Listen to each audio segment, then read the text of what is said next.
Yeah, I started out riding Cushman motor scooters, probably 1941 Cushman, probably in 1950, 1947, somewhere in that area. And I used to ride them on the canal banks out in East Bakersfield out there. And then graduated from Cushmans up to Hondas, the Honda 90. I think we had a Honda 90. And then from there we went to Limey bikes, which was all BSA, AJS, Matchless, and Beezers, and rode them for quite a few years through high school. Triumphs, had a Triumph TR6, and I got out. When I was just about to get out of high school, I started riding Harleys and the old 1945 UL and EL 80-incher. We started doing, me and a friend of mine, we thought, well, we're going to start building motorcycles. So time went by, and so we'd go to different places, and people they'd have an old Harley, and they'd take it apart, and they couldn't put it back together, so they put it in a box. And that's why you say you buy a box Harley. So you could buy box Harleys everywhere. Everybody had them. There, pieces here, pieces there, and we should know quite a few guys that go around and buy stuff at swap meets and stuff like that. So we'd always buy a Harley in a box for about $50, or $100 at the most, probably. And we'd take all the parts and all the old frames and all the old engines, and we'd take everything apart and take the frames completely apart, cut all the stuff off the old Springer front ends, and take the Springer and have it re-chrome, cut all the brackets off of the horns and stuff, and have them all chrome. And then we'd take a 21-inch wheel. Sometimes we'd even use a wheel off of a bicycle, but not too often. But anyway, we'd take a 21-inch wheel, and we'd take Triumph spokes, and we'd spoke it to a Harley hub for our front wheel. And so then we'd chrome all that and put it together and balance it and all that. And then we'd take bicycle. You couldn't get parts at them days for a Harley, so we'd just go to the Pet Boys and we'd buy riser bicycle handlebars. We would cut all the stuff, all the extra stuff off the old frames, and it was an old rigid frame, and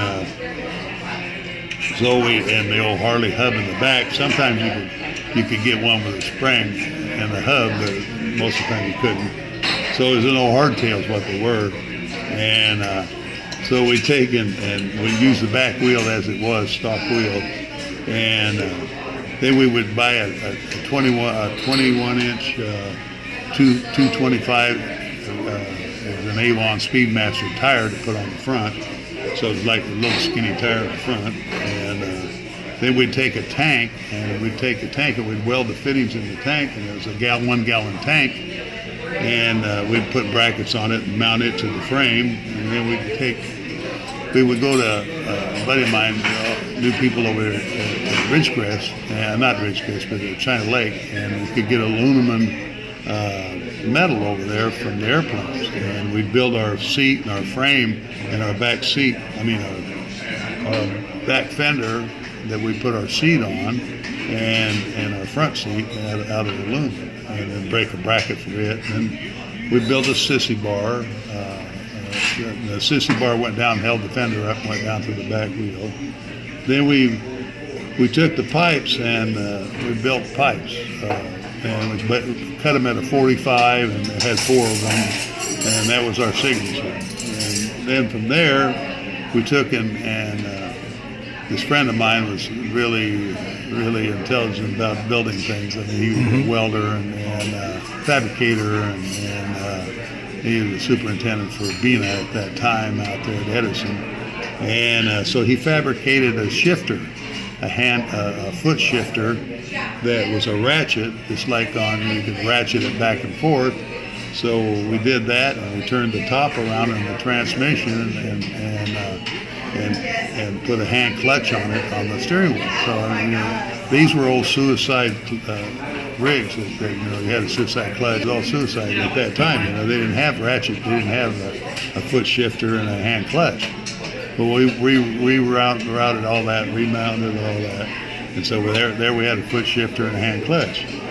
So then what we do is we take the old, well, we started out with flatheads, and then we didn't like them, so we went ahead and started buying knuckleheads. The old 1936 knuckle was the best probably engine that was built for racing in 1936 for a Harley, and all the cams and everything was lightened inside. Everything was built for speed. It was a 60-incher, I think. Well, there was an old man that worked for Harley Davidson called Ed Rico, and he lived in Oildale, and he was more or less halfway retired. Well, we used to take everything over to him. We'd take our cases and off an old knucklehead, and we'd take the Harley wheels out of a 1941 EL, which was an 80-inch stroke, or 74, actually it was 74. And we'd take those wheels to the machine shop and have the machine turn the wheels down to fit inside the case. And then we would buy MC Stroker pistons from LA and take the rods. And then we'd take it to Ed Rico over there, and he'd put it together. That's what we did there, and then on the valves and stuff on the overhead. But anyway, we put it all together, and then we would take the rear sprocket. We'd build a rear sprocket. We would go to the machine shop, or not a machine shop, but a parts shop, and we could buy a 25-tooth rear sprocket. And then we'd run the 47 on the rear end, on the rear axle, and then we'd run a 25 up in the front. Well, we had plenty of power to pull that, so we could run about 70 miles an hour almost idle. Yeah, these were the choppers that, more or less. Now, there's a lot of people probably, like the Hells Angels built a lot of them up north. If they had a lot of money, we built our bikes for probably $2,000 or $3,000, and they probably had a bunch of money in theirs. But and they had they had some nice choppers too. They had Sportsters and different bikes that were fixed up, but for what we had in them and what we did, these things would run. They were fast, and so anyway, we probably built 10 or 12 of them here, and still building them for different people that we knew. So anyway, they're going to make a movie, Hells Angels on Wheels, and the guys are coming from San Fernando, and they wanted to rent some bikes from us. And I said, no, we don't rent bikes. We don't rent them. So they went down in San Fernando, and they went to some kind of a Sportster shop down there and rented Sportsters. And they had these guys that were movie stars or wannabe stars, Jack Nicholson and them, and they could ride a little bit. They didn't. A lot of them couldn't even start the bikes because they rented the Sportsters, and the Sportsters were real hell to start. They had a compression release, and you had to know how to kick it through. If these are all kickstart. We didn't have no push button, so they would kill the bike. I'd have to start it for them. So that was part of the deal that when I went in and filmed with them, is that I'd keep their bikes running for them. If they stop, if they killed the bike, I'd start it back for them, put them on the bike, push them, let them go. They were really wobbly people. I mean, these people, I don't think they might have been on a bicycle at one time or something. So anyway, we started filming here in Bakersfield, and so then, after we filmed here at the old Bakersfield Inn, Bakersfield Inn on Union, and then we went out to the Hart Park and filmed some. They cut a lot of all this out. And then we were filming here. Sonny Barger and Tommy Thomas from the Oakland chapter was here in Bakersfield, and not too many Angels here. And then we left here. We went to Oakland. We stayed at the Sheridan Palace Hotel, and so when we come in. We went to the next morning. They paid at the Oakland bar. The chapter of the Hells Angels had the Oakland bar there, and they go out there and they paid the guys daily as they filmed. So after we left there, we went up on Skyline, which was up on 80, and went up on the Skyline, and we took half the bikes. Probably we had at that time maybe 60, 70 Hells Angels. And on their bikes and the actors. So we split them up and went up on top of the hill, and we come down, And as we come down off the hill, off of Skyline, down to 80 to come back into Frisco, we all met, and then that's when Sonny Barger met up with Jack Nicholson, and then we all headed into Fisherman's Wharf. So we got to the bridge, Oakland Bay Bridge coming in, and we had, here we're running about 80 Hells Angels in colors. They're all flying colors, and people are scattering. I mean, you can't believe it. Well, the producer and the manager was supposed to line up passage to get over the bridge, and they'll pay the fee, and they hadn't done it. So we had to have the highway patrol escort us across the bridge. But when we coming across Oakland Bay Bridge, and we pulled into off Broadway, right into North Beach. And half the time, going over there, coming in, a lot of people took off to Daly City. They had a Daly City chapter. They had quite a few Hellraiser chapters up there. So a lot of these, some of these actors got lost, and they went and followed them guys to Daly City, and the rest of us all come into Fisherman's Wharf. People scattered, you couldn't believe it. Anyway, so we come in there, we filmed there. So then we shut her down that afternoon, and so we couldn't find some of the actors, and so we had to go look for the actors. Well, we parked our bikes there at Sheridan Palace Hotel and took my pickup. We went out to Daly City, and they invited us to a party out there anyway. And in Richmond, we went to Richmond and looking for these guys, and we couldn't find them. And finally, I guess they finally found their way back to the Sheridan Palace Hotel.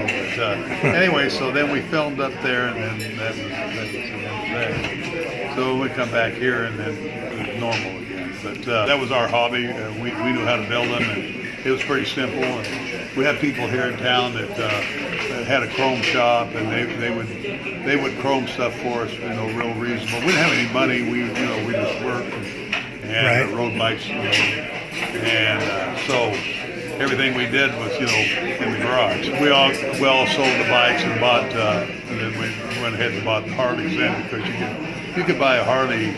With all the stuff on it, you could buy anything at the store you wanted. You could buy bars, you could buy tires, wheels, everything.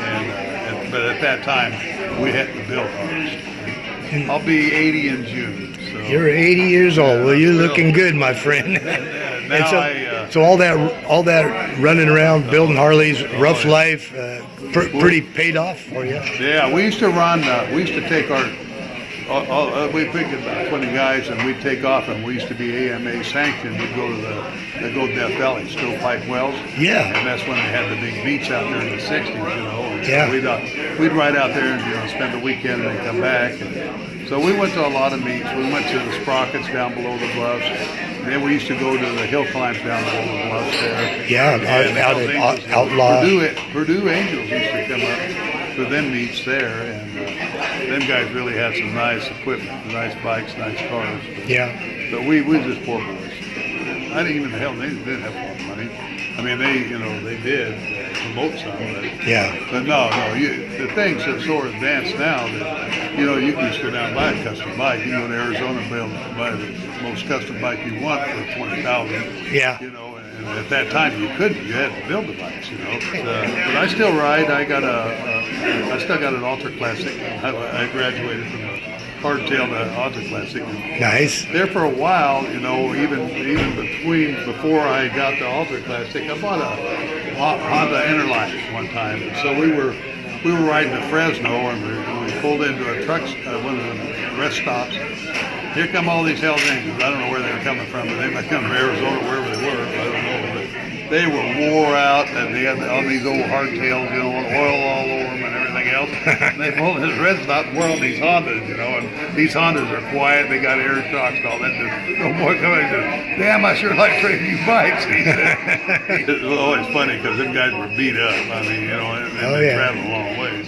Well, that guy. On a Honda, you just like a Cadillac, Oh, and yeah. It was funny because they just laughed, But no, there was always a good group of people in the day. They weren't really rowdy.